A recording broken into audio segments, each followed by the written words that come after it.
अधिकतर लोगों को लगता है कि खुद के बारे में सोचना सही नहीं होता।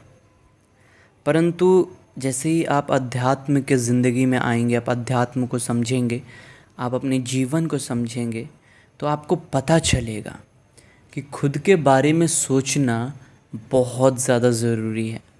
क्यों? क्योंकि जब आप खुद के बारे में सोचते हो तो आप कहीं ना कहीं खुद को मजबूत बनाते हो। देखो, दो नज़रिए से हम खुद के बारे में सोच सकते हैं। एक होता है स्वार्थ, एक होता है बस इसलिए सोच रहे हैं खुद के बारे में कि मैं खुद को पहले से बेहतर बना सकूं। एक होता है कि मैं दूसरों से पावरफुल बन सकूं, दूसरों से ज़्यादा अमीर बन सकूं, दूसरों से ज़्यादा अच्छा दिख सकूं, दूसरों से आगे निकल जाऊं। एक ये हो सकता है कि मैं हमेशा दूसरों से बड़ा रहूं, अपना ईगो बड़ा कर लो आप। और वहीं जो दूसरा रास्ता है कि आप स्वयं के बारे में सोचो, पर इस तरीके से सोचो कि आप एक अच्छे इंसान बन जाओ। आज जो इंसान हो आप, इससे बेहतर कल बन जाओ। और ये कब होगा? जब आप स्वयं के बारे में सोचेंगे, जब आप खुद के बारे में सोचेंगे, जब आप समय निकाल के अपने आप को, अपने लाइफ को बेहतर बनाने का कोशिश करेंगे। तो दो रास्ता है खुद के बारे में सोचने का। अधिकतर लोग उस रास्ते पर है जहाँ से वो अपने अहंकार को बड़ा बनाते हैं, जहाँ से वो एक ऐसा जाला बुनते हैं जिसमें वो फंस के मर जाते हैं। आप दूसरा रास्ता चुन सकते हो जहाँ से आप स्वयं को समझते हो, स्वयं के हर बुरे चीज़ों को देखते हो, उससे अपने आप को मुक्त करवाते हो और एक ऐसा इंसान बन जाते हो जो इंसान समाज में रहे तो समाज का भला हो।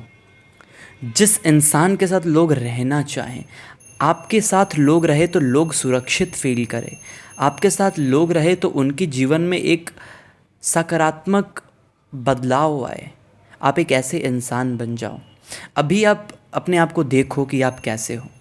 आपको दिखेगा कि बहुत सारे समस्याएं हैं, आप अकेले नहीं रह पाते, आप दुख फील करते हो, आप ईर्ष्या फील करते हो, आप भय फील करते हो, आप लालच फील करते हो, आप घमंड फील करते हो।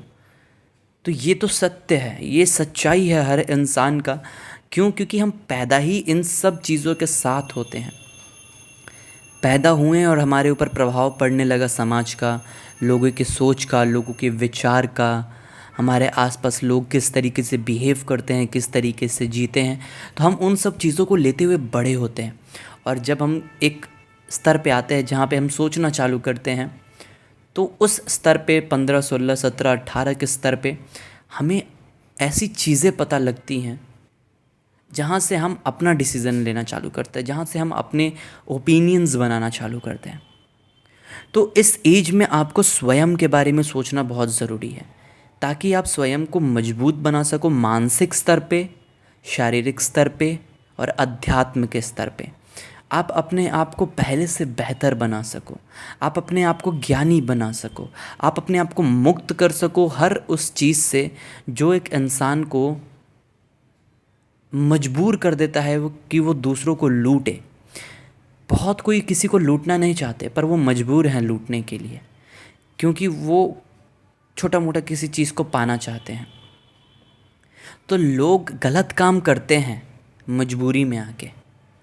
तो आप इस ऐसे जाल में ना फंस जाओ कि आप भी गलत काम करने लगो मजबूरी में आके। इसीलिए आपको अभी समझना पड़ेगा, देखना पड़ेगा और स्वयं को अंदर से बेहतर बनाना पड़ेगा। इसीलिए अभी अपने समय को दूसरों से हटा के स्वयं पे लगाओ। अभी अपने नज़र को दूसरों से हटा के स्वयं पर रखो और देखो कि आप कैसे हो, कैसे थे और आगे कैसे हो सकते हो। कल से बेहतर बनने का प्रयास करते रहो। कोशिश करो कि आपके अंदर की जितनी भी वासना है, आपके अंदर का जो ये घमंड है, इसको आप समझ सको, इसको आप आगे बढ़ सको इस चीज़ से। और ये तब होगा जब आप खुद पे समय लगाओगे। मनुष्य अपने से ज़्यादा समय फ़ोन में लगा रहा है, किताब पढ़ने में लगा रहा है, घूमने में लगा रहा है, दूसरों से बात करने में लगा रहा है और समय को यूं ही बर्बाद कर देता है और वो स्वयं को नहीं देख पाता। सारे के सारे प्रॉब्लम्स हम में से निकल रही हैं और हम हमको छोड़ के बाकी सब देखते हैं। हमें प्रॉब्लम्स दूसरों में दिखता है, हमें प्रॉब्लम सरकार में दिखता है, हमें प्रॉब्लम बाहर की चीज़ों में दिख रहा है, पर हमें प्रॉब्लम नहीं दिख रहा अपने अंदर। कहते हैं ना, जैसी आपकी दृष्टि होगी वैसा ही आपको संसार दिखेगा। अपनी दृष्टि को चेंज कर लो, संसार बदल जाएगा। तो आप अपने आप को एक ऐसा इंसान बनाओ जो दूसरों को सुख दे सके। क्यों? क्योंकि अभी आप दूसरों को सुख नहीं दे सकते, अभी आप दूसरों को सिर्फ दुख दोगे। हमें लगता है कि हम स्वयं को और दूसरों को सुख दे रहे हैं, परंतु वो सुख क्षणिक होता है। वो सुख अंत में दुख लेके आता है, और वो इतना दुख लेके आता है कि वो सुख से बहुत ज़्यादा पीड़ादायक होता है। इसीलिए आपको अभी अपने ऊपर काम करना पड़ेगा, इसीलिए आपको अभी अपने ऊपर समय लगाना पड़ेगा, स्वयं को देखना पड़ेगा। एक आपको कहानी सुनाता हूँ। एक बहुत बड़ा सन्यासी था एक बहुत बड़े गांव में। वो गांव बहुत बड़ा था, बहुत अमीर गांव था, और वहाँ पे एक सन्यासी रहा करता था। वो सन्यासी के 2 बच्चे थे, और जब भी सन्यासी घर से बाहर जाता तो वो दोनों बच्चे घर में लड़ाई करते, झगड़ा करते, और जैसे सन्यासी घर के अंदर आता वो दोनों बच्चे सन्यासी को देख के सन्यासी के भांति होने लगते, शांत होने लगते, और नहीं लड़ाई झगड़ा करते। तो ये चीज़ सन्यासी की पत्नी हमेशा देखती थी कि जैसे सन्यासी घर से बाहर जाता है उसके बच्चे लड़ने लगते हैं, झगड़ने लगते हैं, आपस में बहुत ज़्यादा कलेश करते हैं। और जैसे ही सन्यासी घर के अंदर आता है काम करके, या जो किसी भी चीज़ के लिए वो बाहर गया था, उसके बाद वो घर के अंदर आता है तो उसके बच्चे एकदम शांत होने लग जाते हैं, उसके बच्चे पहले से बेहतर होने लग जाते हैं। तो उसकी पत्नी ने अपने पति से पूछा कि ऐसा क्या है कि ये दोनों आपके रहते एकदम शांत रहते हैं और आपके जाते ही दोनों बहुत ज़्यादा बदमाशी करने लग जाते हैं।